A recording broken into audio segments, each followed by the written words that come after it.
текста на член 3 никой не може да бъде подложен на изтезание или нечовешко унизително отношение за наказание. Виждате ли някаква разлика между член 2 и член 3?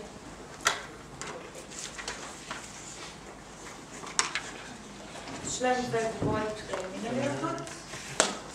Това е целият текст на член 3. Там говори вече е член 4 и член 5. Очевидно има разлика. Най-малко, защото член 3 е с кратко съдържание. Какво според вас означава разликата между член 2 и член 3? Втората алинея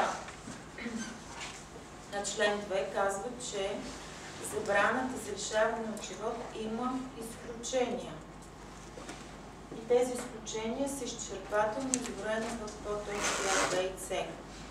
Забраната по член 3 има ли изключения? Може ли във военно време да бъде дерогирана забраната за нечовешко унизително отнасяне?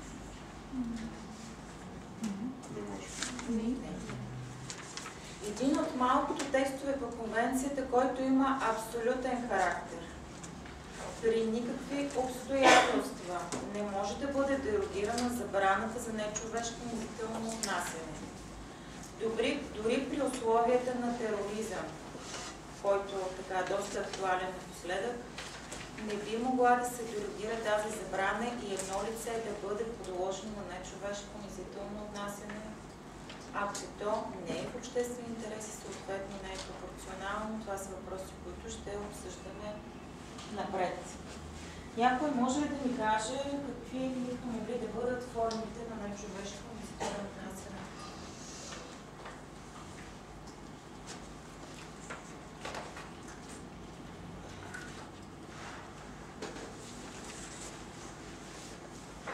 Не. Сега, много е важно да се каже, че от член 2 и член 3, съвързвам ги, защото те са много близки като хват по отношение на тяхните материални аспекти и процесуални аспекти. И за това вие вече, голяма част от вас вече са минали през лекцията по член 2, имат някаква представа. От член 2 и член 3 могат да се ползват само физически лица. Очевидно, юридически лица няма как да бъдат жертви на тези два текста. Както по член 2, така и член 3 има материално-правни и процесуално-правен характер. Тоест, от материално-правна гледна точка едно лице не може да бъде подложено на нечовешко унизително отнасяне. От процедурния аспект на този текст, както и по член 2, е задължението на държавата да извърши ефикасно разследване във всички случаи на нечовешко унизително отнасяне, без значение дали то е причинено от орган на държавната власт или от трето лице. По отношение на материалния аспект, той има очевидно, както и по член 2, негативен и позитивен аспект. На първо място държавата в лицето на своите органи и длъжностни лица е длъжна да се въздържа от извършване на определени действия, които биха могли да доведат до такова третиране. Тя е отговорна лично за действията на своите органи и длъжностни лица, независимо дали последните са действали по заповед и независимо дали това третиране е умишлено. От друга страна, държавата, отново в лицето на своите органи и длъжностни лица, е длъжна да предприема активни действия, които са насочени към препятстване на всички форми на нечовешко унизително отнасяне спрямо лицата, които се намират под нейна юрисдикция. Сега ще говорим за процесуалния аспект. Казахме, държавата е длъжна на първо място да създаде нормативна уредба, материална и процесуална такава. В случая наказателен кодекс, наказателно-процесуален кодекс, които да гарантират, че действията, които бихме могли да се определят като нечовешко унизително отнасяне, ще получат адекватна защита на законодателно ниво.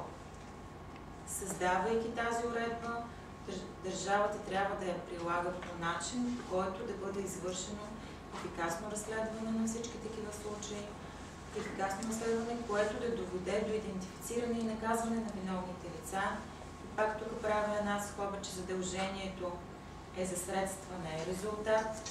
От държавата се изисква да предприеме всички действия, които... Вие отзад не искате ли да дойдете малко по-напред или чувате те? Добре, ако не чувате, сигнализирате. Държавата е длъжна да предприеме тези действия, които в съответната ситуация са били достатъчни, за да бъде едно разследване наречено ефикасно. Това не включва задължително осъждане на едно лице с влязло в сила присъда, за да се приеме, че е проведено ефикасно разследване. Аз ще дам примери с няколко такива казуси. Сега, когато се поставя въпрос по член 3, т.е. когато трябва да се разгледа дали едно третиране на лице попада под тази хипотеза и би могло да се определи като нечовешко унизително, Европейския съд в своята практика говори за критерия минимално ниво на суровост на отнасянето. Това означава, че отнасянето трябва да е стигнало определен праг, за да бъде определено като нечовешко унизително. Това минимално ниво на суровост се преценява във всеки конкретен случай. И то зависи от много фактори. То, разбира се, на първо място зависи от интензитета на въздействието. Едно е да ви удара един шамар, друго е да ви наредам с нож. На второ място, то зависи от времетраенето на въздействието. Едно е тук да ви спра топлото и да стоите 4 часа на студено. Друго е години наред вие да живеете в затвор, примерно, да сте лишени от свобода, в място за лишаване от свобода, което не се отоплява през зимните месеци. На трето място, изключително важно е личността на лицето, спрямо което се упражнява такова въздействие. Много важно е неговия пол. Много важна е неговата възраст. Много важна е конкретната ситуация, в която се намира това лице.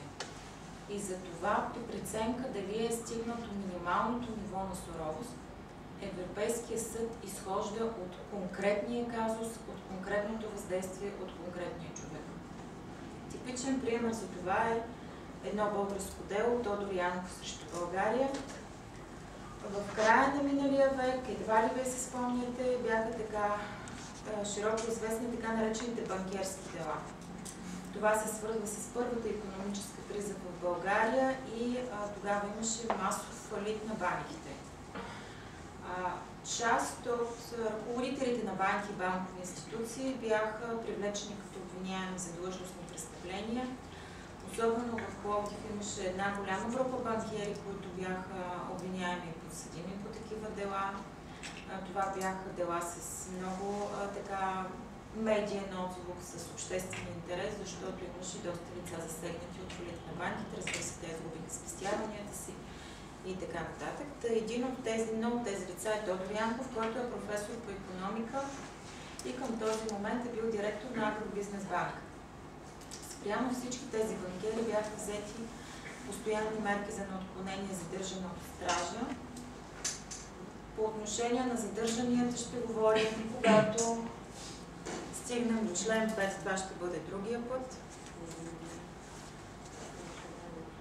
От чисто практическа гледна точка, не знам дали знаете, когато едно наказателно производство се намира в досъдебната фаза от процеса, лицето се съдържа в сградите на следствените арести. Когато делото отиде с обвинителен акт в съда, лицето се премества в съответния затвор или мястото за лишаване от свобода, което е най-близо до съда, разглеждащ наказателното му обвинение. По-стария, по-новия син, обикновено то се поставя би трябвало да бъде поставено в по-благоприятни условия, но това не се случва. Тези, които са заплашени от по-тежки наказания, са поставени в режима, в който следва да изтърпява това наказание, въпреки презумпцията за невиновност. Това е въпрос, който, разбира се, ще разглеждаме по-нататък. Тодор Янков е задържан в затвора град Пловдив.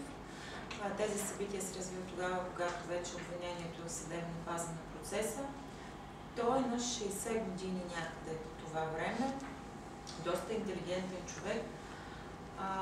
написва един ръкопис, в който описва подробностите около своето задържане, обвинението си, несъгласието, разбира се, с тази наказателна репресия, както и условията, при които е поставен при своето задържане, отношението на администрацията на затвора, на следствените служби, и се опитва да предаде този ръкопис на своите адвокати, като дори им зачита част от това, което е написал. Очевидно тази среща с адвокатите се наблюдава и слуша затворническата администрация, която изземва ръкописа на господин Янков. А заради неговото съдържание, което според началника на затвора било клеветническо спрямо него, е наказан с изолация в наказателна килия. Това е вид дисциплинарно наказание по закон за изпълнение на наказанията и косата му е обръсната. В наказателните килии в затворите условията са изключително тежки, няма светлина, те са в изключително окаяно състояние, абсолютна изолация в някакви квадратни метра. Разбира се, тези факти са поставени на вниманието на Европейския съд през призмата на член 3 от Конвенцията. И значи той не е имал физически наранявания, не е бит, не е малтретиран.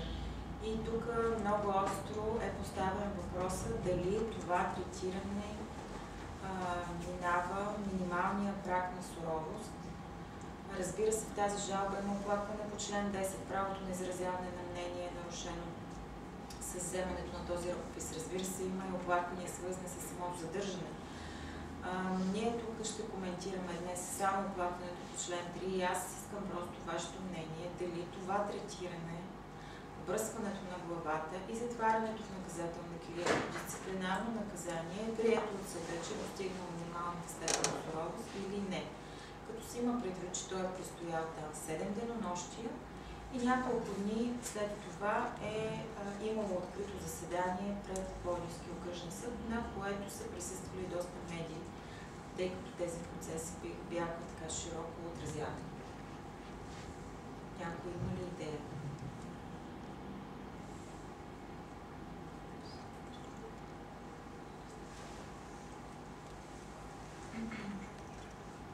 Има според мен преминаване на граници на минималното наказание, тъй като лицето е било подложено в тежки условия, особено имайки предвид, че 7 дена е стоял на това място. Второто нещо е, че самия акт на избръсването на неговата глава също е нараняване на неговото лично достоинство, навлизане също в личното пространство и така нататък.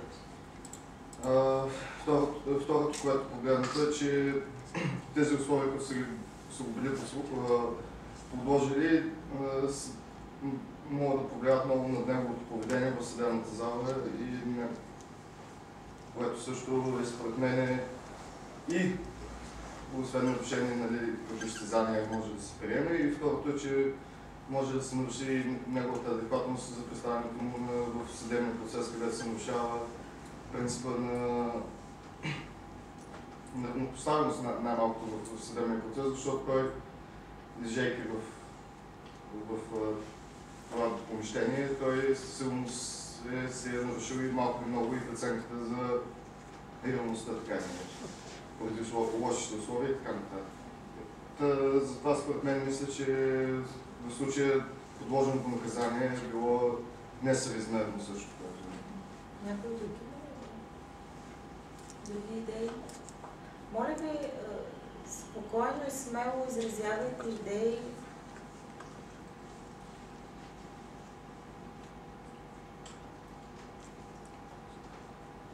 Колегата беше топло.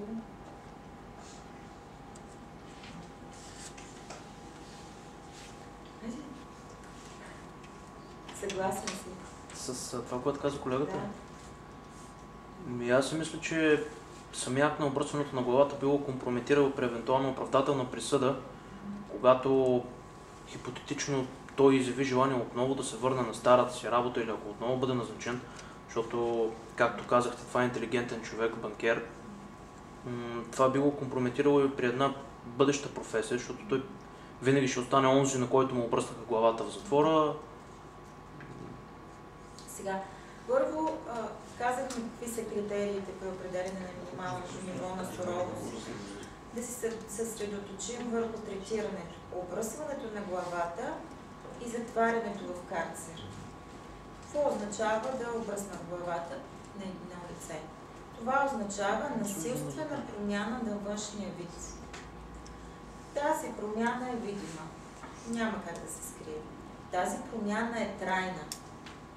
Тоест, независимо, че той ще престои 7 дни в карцер, след излизане, всички от затвора, включително надзиратели, лишени от свобода задържани, ще видят акта на резултата от неговото наказание. Още повече, че него го следвало явяване в открито съдебно заседание, където пред съда, пред прокурора, пред адвокатите, пред медиите, той е щял да се яви с обръсната глава. Това действие като наказание очевидно е имало за цел да го унижи. Да покаже на всички около него, че той според затворническата администрация е сгрешил до степен, че да бъде извършено това нещо. На второ място, личността на самото лице.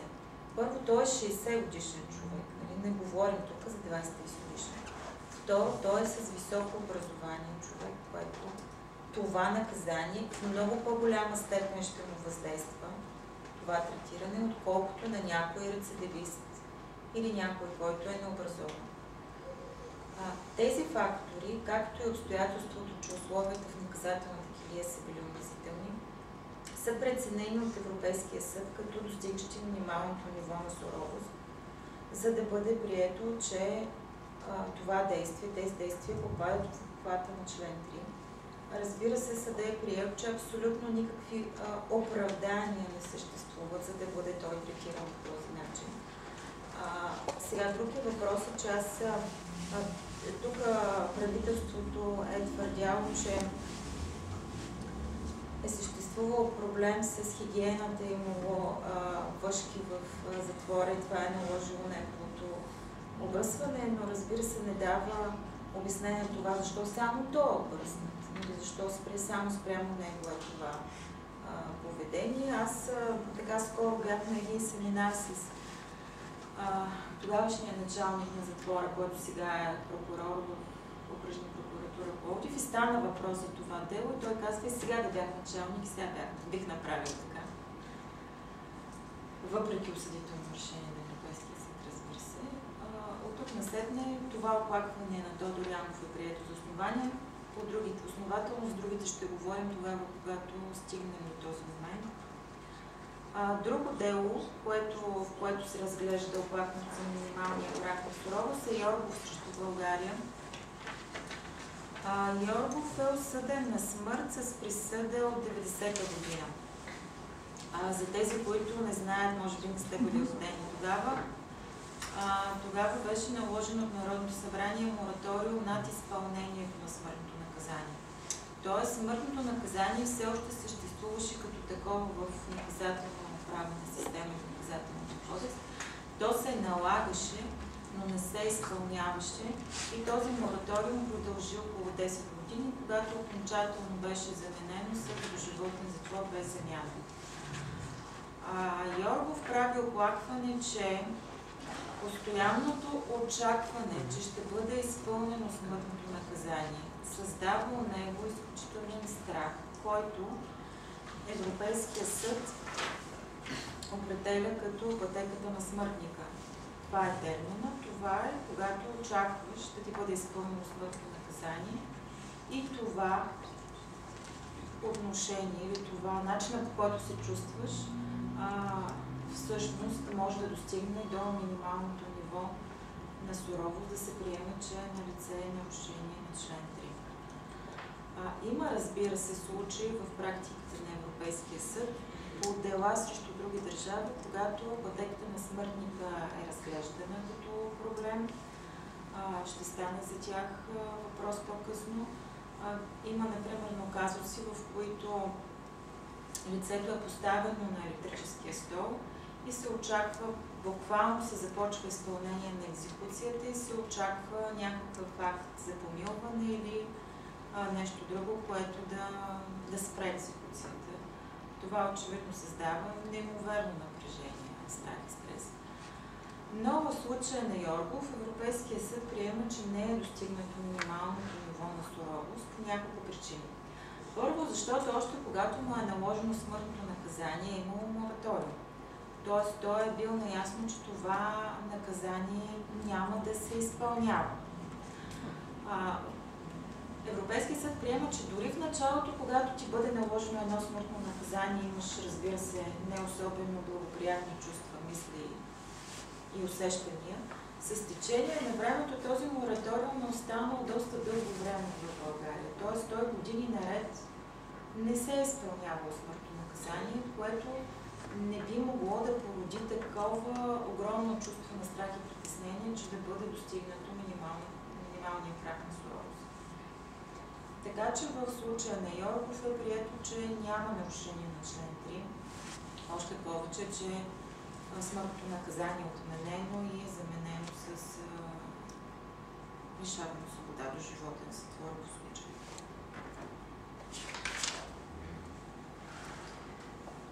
Така. Възможните нарушения на член 3, разбира се, най-интензивната форма на нечовешко унизително отнасяне е малтретирането и изтезанието. И тя се приема от Европейския съд като умишлено, физическо, психическо или и двете отношение, насилие и третиране на едно лице. Следващата форма е нечовешко отношение, и което обикновено се асоциира с физическо насилие, и унизителното отношение, което, разбира се, освен физическо, би могло да бъде и психическо. Тук е много важно да знаете, че Европейския съд не се формализира. Тоест не във всички случаи той категоризира едно нечовешко отношение, дали е то малтретиране, дали е унизително и така нататък. Достатъчно, разбира се, има случаи, които толкова са фрапиращи, такива жестоки малтретирания, че Европейския съд квалифицира това като малтретиране. Но в по-голямата си част от решенията е достатъчно съда да приеме, че е достигнато минималното ниво на сурово, за да има приложение на член 3, без значение как би могло да се определи това отнасяне, то се приема за нечовешко унизително, но ако е достигнало такова минимално ниво на суровост. Изтезанията са най-тежката форма на нечовешко унизително отношение.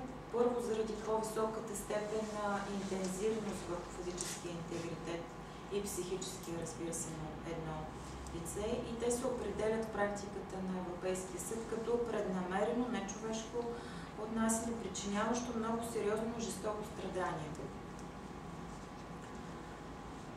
До сега, винаги, когато Европейския съд в своята практика е приемал, че жертвата е била изтезавана, е приемал, че тя е била подлагана на изключително интензивно физическо или психологическо въздействие или комбинация от двете. Пример за това е прилагането на техники за изтръгване на самопризнание. Това са доста казуси в практиката на Европейския съд. Като, например, основополагащото дело Аксой срещу Турция от 1996 година е решението. Това е лице, което е било задържано в продължение на 14 дни. Според него той е бил подложен от полицията, освен, разбира се, на побой, на изтезание, известно като палестинско обесване. Това положение през гениталите му е пускан електрически ток. Той е бил удрян, ритен и обиждан. Това е положение, в което той е вързан и виси само на ръцете си. Това е така нареченото палестинско обесване. В резултат на тези изтезания е бил отстранен единия му тестис, не е могъл да се служи с ръцете дълго време, едната ръка му атрофирала. Тоест, по това дело Европейския съд се приема, че това е изключително жестока форма на третиране и тя би могла единствено да бъде определена като малтретиране. Има и други много тежки случаи, като например изнасилвания в местата за лишаване от свобода, насилствено хранене на затворник, който е обявил гладна стачка, е приета като малтретиране от Европейския съд. Разбира се, всички видове побои в рамките на задържане по стража, арест, независимо с каква цел, са очевидно умишлено извършване от лицата и те във всички случаи се квалифицират като малтретиране. Тук много е важно да се каже, че, както казва Европейския съд, системата на конвенцията не е статична. Тоест, в зависимост от развитието на правото, на обществените отношения, на политическите отношения, практиката на Европейския съд се променя. По някои текстове тя става по-консервативна. Тоест, нарушения, които са приемани преди от Европейския съд за такива, е възможно след промяна на практиката да бъдат изключени от обхвата на конвенцията. Типичен пример за това са данъчните дела. Имаше един период от време, в който Европейския съд разглеждаше данъчни дела и дали наместа на държавата в правото на собственост по данъчни дела е пропорционална. След промяна на практиката на Европейския съд той повече не разглежда тази категория дела. По член 3 трябва да се отбележи, че е различно. По член 3 практиката на Европейския съд се променя в полза на увеличаване обхвата на деянията, които се приемат за нечовешко унизително. Тоест много по-критичен ще бъде съда от тук нататък към действия, които биха могли да се приемат, че попадат като този текст.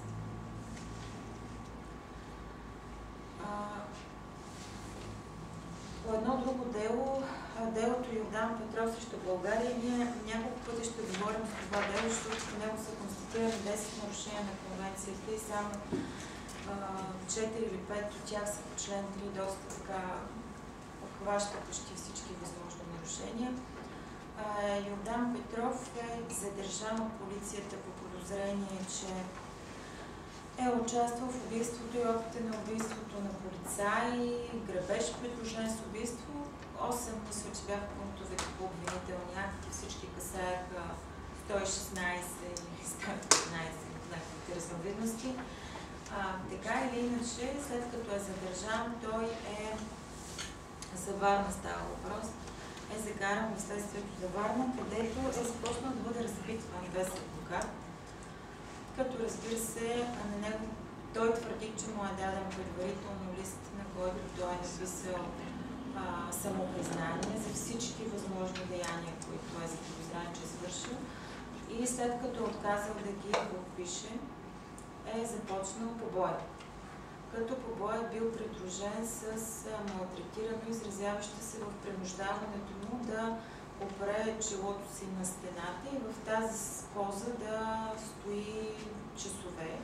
Ако от тежестта тялото се свлича, при което той е вдиган, поставяне пак в тази поза, обливане с вода и така нататък. И това продължава 2-3 дни, като междувременно е воден в съда, за да дава показания пред съдия.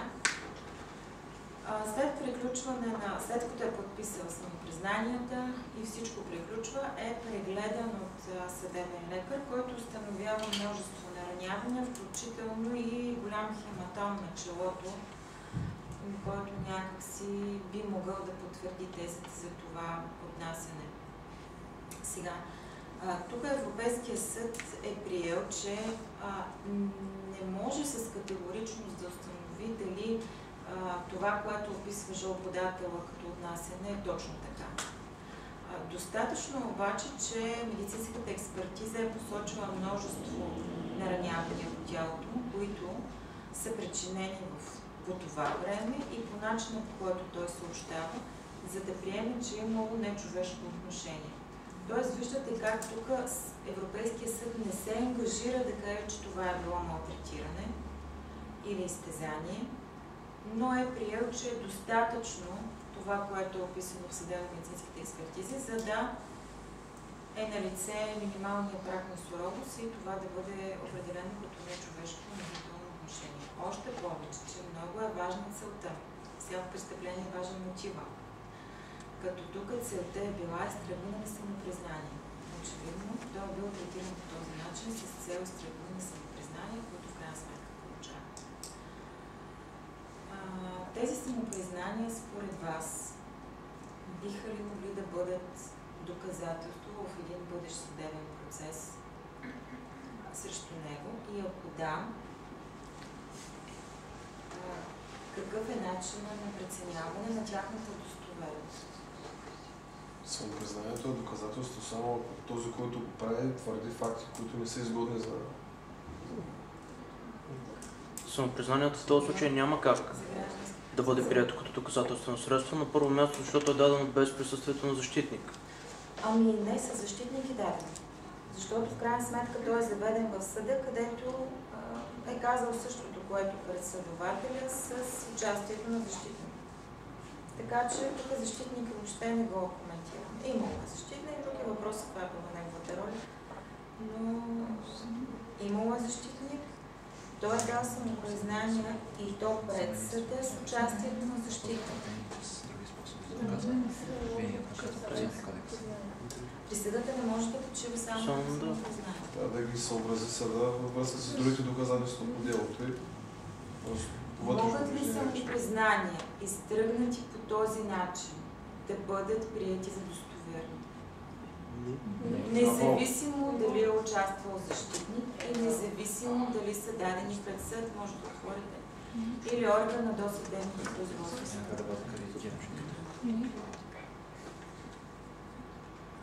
Какво мислите? Ако да, как се преценява тяхната достоверност?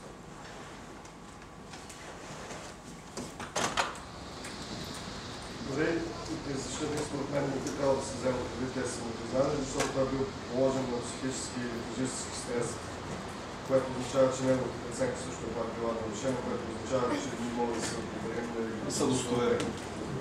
Ама не така мисля българския съд. Сега неговия процес приключва с осъдителна присъда на варненските съдилища по Върховния касационен съд. Изцяло са кредитирани самопризнания. Изцяло, без значение, че в хода на наказателния процес е правено оплакване, че те са изтръгнати чрез насилие. Разбира се, направих такова оплакване пред Европейския съд за нарушение на правото на справедлив съдебен процес и то беше прието с основателно. И това дело 10 години след приключването му беше възобновено от Върховния касационен съд след решението на Европейския съд. Сега, който е прочел НПК, знае, че има хипотеза на възобновяване на наказателния процес.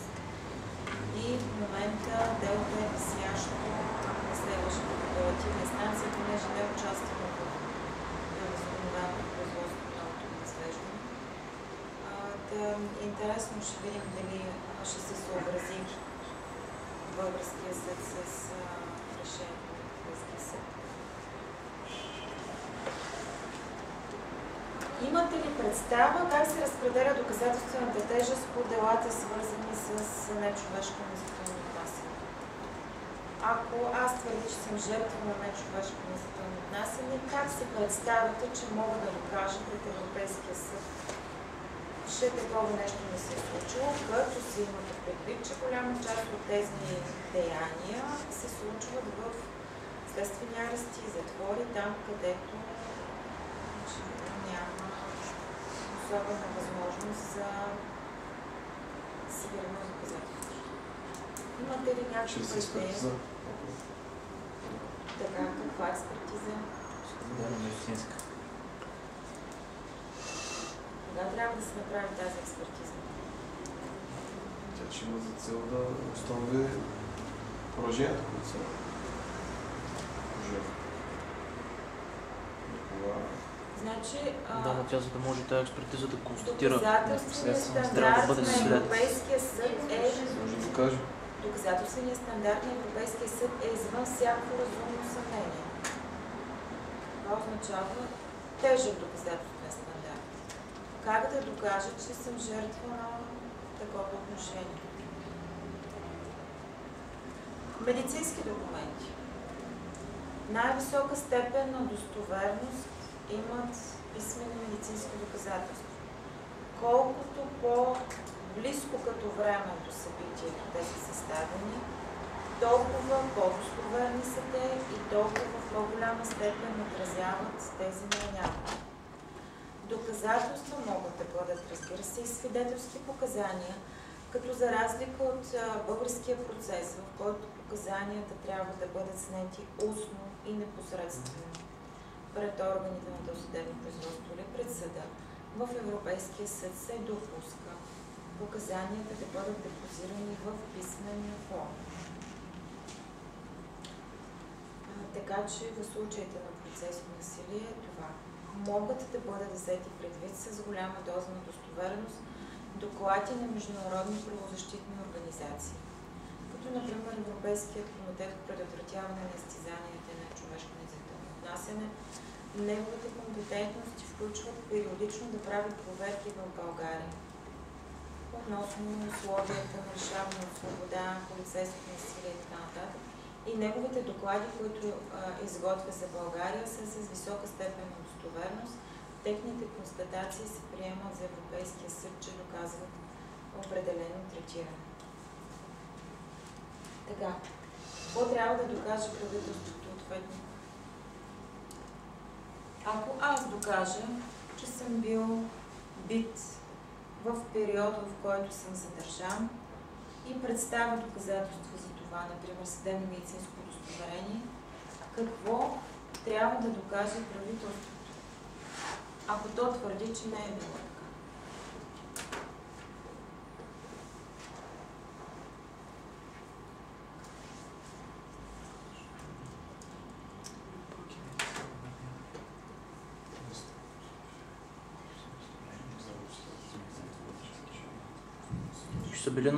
Че са били на лице всички от тези минимално необходими условия, при които се изпълнява наказанието лишаване от свобода. Аз твърдя, че съм задържан и съм бит. Кои са условията, които? Че упражнява насилие. Това трябва да докажем. Ние трябва да докажем. Ние доказваме чрез видимите физически белези. Казваме, ето аз излезнах, отидах в съдебна медицина, изкарах съдебно медицинско удостоверение, там пише, че имам хематоми, имам щупена ръка, имам щупен зъб и така. В удостоверението си пише, че е възможно нараняването да са причинени до време и място и начин, по който показвам, който аз твърдя. От тук насетне държавата казва, не е вярно това. Трябва да се опитат да опровергават съдържанието на този документ. Съдържанието, добре. Те опровергават съдържанието, казват лицето не е бито. Какво трябва да установят? Какво трябва да установи държавата? Значи, че няма причинно-следствена връзка между... Стандарта, който е установен и той е много близък. Просто трябва да си причупите мислене. Когато едно лице постъпва в място за лишаване от свобода или по някакъв начин под властта на държавата, в добро здравословно състояние, държавата трябва да даде разумно обяснение защо той излиза оттам с недобро здравословно състояние. Толкова е елементарно. Когато сте под властта на държавата, тя е отговорна за вашето състояние. Затова държавата трябва да обясни, ако твърди, че вие не сте третиран по този начин, как са причинени тези наранявания и кой носи отговорността за тях.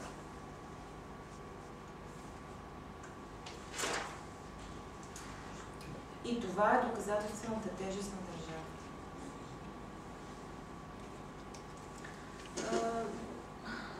Както по делото Йордан Петров, така и по множество десетки дела срещу България, може да си представите, че по-голямата част от случаите държавата не може да даде разумно обяснение на това. Формите на малтретиране, ще говорим за полицейско насилие, защото това са най-голямата група дела, които касаят малтретиране. За съжаление, голям дял от тези дела са на нашата държава. И полицейското насилие може да се изразява в няколко форми. Разбира се, употреба на физическа сила и помощни средства, прекомерна употреба на огнестрелно оръжие, малтретиране, нечовешко отнасяне без физическо насилие. Да. Съжалявам, че прекъсвам, но във връзка с това дело във Варна ми изникна въпроса кой трябва да докаже, че лицето, което твърди, че е малтретирано, е влязло здраво в държавна институция. То трябва да То си го докаже. Да. И това се доказва много лесно. Всяко лице, което се задържано, минава пред първоначален медицински преглед. Това е разпоредба в Закон за Министерство на вътрешните работи. Тоест, то минавайки през този медицински преглед, остават документи в какво състояние е влезнало в съответния арест. Непосредствено след приключване на тези действия е извършена съдебно-медицинска експертиза, която ще ни вярва, че той има много нараняване. Тоест, очевидно те са причинени в този период от време. Той носи доказателствената тежест. Сега, ние ще говорим за условията за лишаване от свобода, но по този повод ще дам пример едно дело, което имаме другата седмица пред административен съд Пловдив. Става въпрос за лице с много дълга присъда лишаване от свобода за убийство. Той е започнал да изтърпява наказанието за 2008 година в Пловдивския затвор. И влизайки в Пловдивския затвор, в който е било затвор, на тези лица се правят пълни кръвни изследвания. Защото, разбира се, много важно е с оглед запазване здравето на други лишени от свобода. Това лице да няма заразни болести. В съответствие с тези изследвания, лицето е напълно здраво, няма заразни болести. 2012 година, сега чуваме ли се като има точно? Не.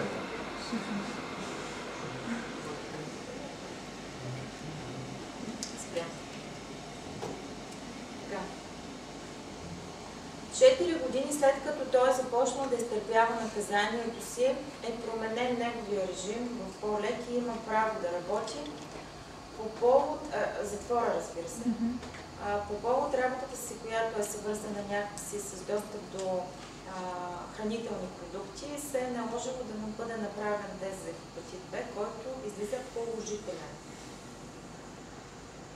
Ето виждате как сме в ситуация, че лицето доказва, че е влезнало в затвора в добро здравословно състояние и доказва, че по време на изтърпяване на своето наказание той е заразен с вирусен хепатит Б, който е може би една от най-тежките форми на хепатит и е хронично заболяване. Сега, тук сме изпуснали срока за Страсбург. 6-месечния срок, който в случая тече от кога? Кога тече 6-месечния? Кога тече 6-месечния срок, да се оплачем, че сме се заразили. Не. Последната присъда казахме, че е 2008 година, когато той влиза напълно здрав. Когато е разбрал, че... Точно така. Това тече от момента, когато е разбрал, че е болен. Защо? Имаме ли разпоредба в наказателния кодекс, който да криминализира? Защото ние не твърдим, че умишлено е заразен. Ние просто твърдим, че се е заразил. Нямаме разпоредба в наказателния кодекс, т.е. никакво наказателно преследване не можем да инициираме. Ние твърдим, че хигиенните условия в Пловдивския затвор са такива, че създават предпоставка да се зарази с хепатит Б.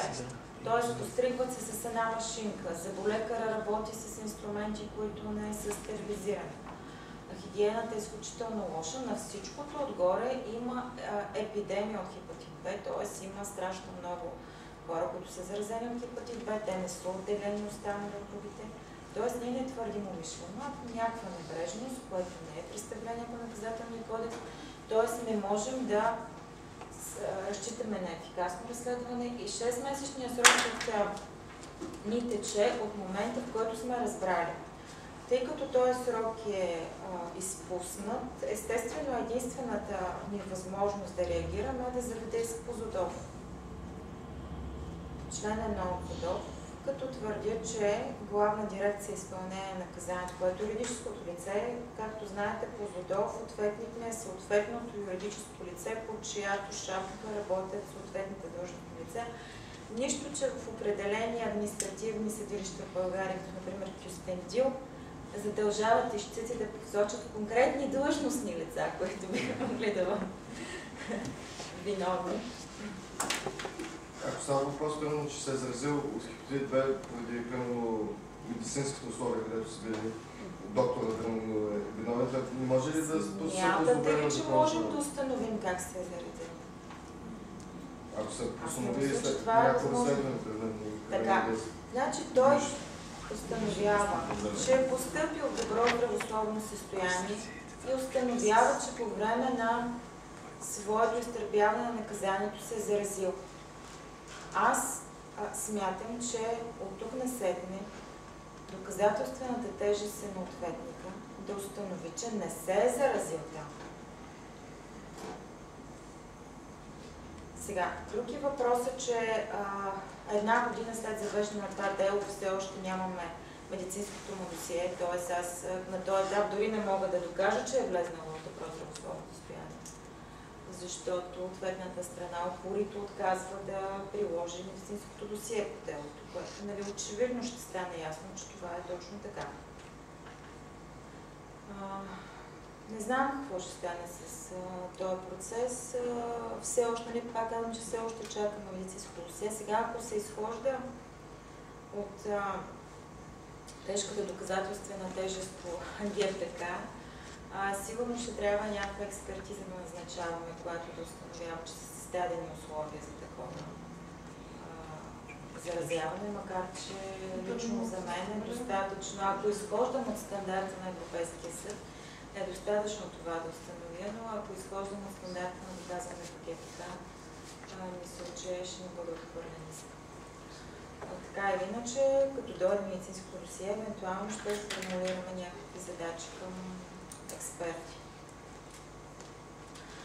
Не ви каня да присъствате на това заседание, защото просто във вторник няма да се прави абсолютно нищо друго, освен да се наложи глоба на Главна дирекция изпълнение на наказание за това, че не са приложили медицинско досие. В друг случай, мисля, че нямаше да има проблем да дойдете да гледате заседание. Сега, прекомерна употреба на огнестрелно оръжие.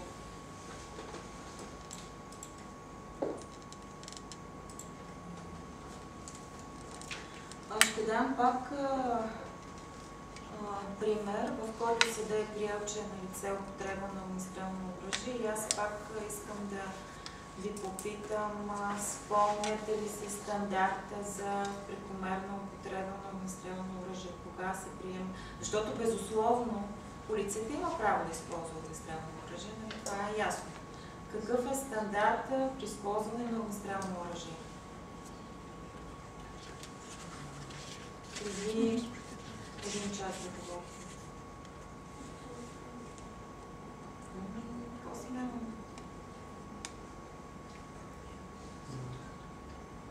Абсолютно необходимо. Това е стандарт. Делото Цеков срещу България, решение от 2006 година. Това беше първото дело, по което Европейския съд прие за несъответствие на българското законодателство с стандарта за абсолютна необходимост. Жалбодателят се движил с каруца, натоварена с царевица по някакъв път, не се подчинил на заповед на полицейски патрул да спре, при което полицаите, след като отправили предупреждение, че ще използват оръжие, изстреляли няколко куршума. Един от тях го е засегнал и го е наранил сериозно.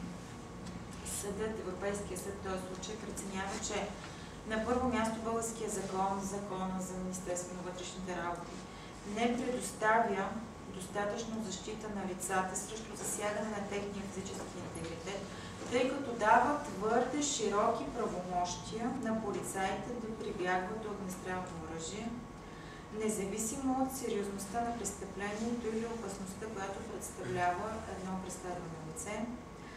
Освен това, употребата в конкретния случай не е била абсолютно необходима, т.е. не е на лице пропорционалност. И това решение за използване на огнестрелно оръжие не е било адекватно, тъй като не е имало абсолютно никакви данни това лице да противодейства, освен че просто не е спрял на заповед на полицията, а освен това не са взети мерки за запазване на неговия живот и неговия интегритет. Тоест имало е и други начини да бъде арестуван. Това са били двама полицаи, това е било очевидно лице, което не е въоръжено и така. Само връщам се и ще приключим за почивка. Йордан Петров срещу България казах, че много ще говорим за това дело. Преди Йордан Петров да отиде да го бият и да му изтръпват самопризнания, трябва първо да го заловят, нали така?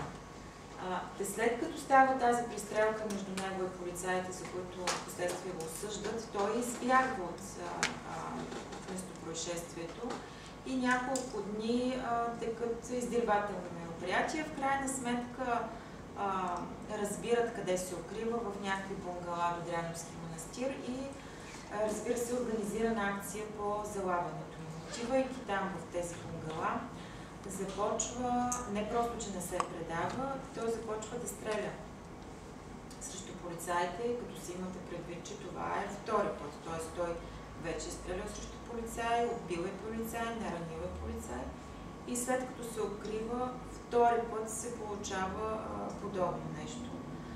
Като при тази престрелка са използвани халосни патрони, част от които са го засегнали физически. Направихме оплакване за прекомерна употреба на огнестрелно оръжие, което беше отхвърлено с аргумента, че като се вземат предвид конкретиката на казуса, това, че той е убил полицай, това, че е стрелял два пъти по полицай, това, че е бил силно въоръжен и така нататък. В случая, още повече, че не са използвани бойни патрони, а халосни патрони, в случая употребата на огнестрелно оръжие е била пропорционална на неговото поведение и в този случай Европейския съд не намира нарушение на член 3. Отделно стои въпроса, че тук прегледите, които са му направени, не установяват някакви сериозни наранявания вследствие на това задържане, което, разбира се, е проблем наш с доказване. И предлагам да направим почивка до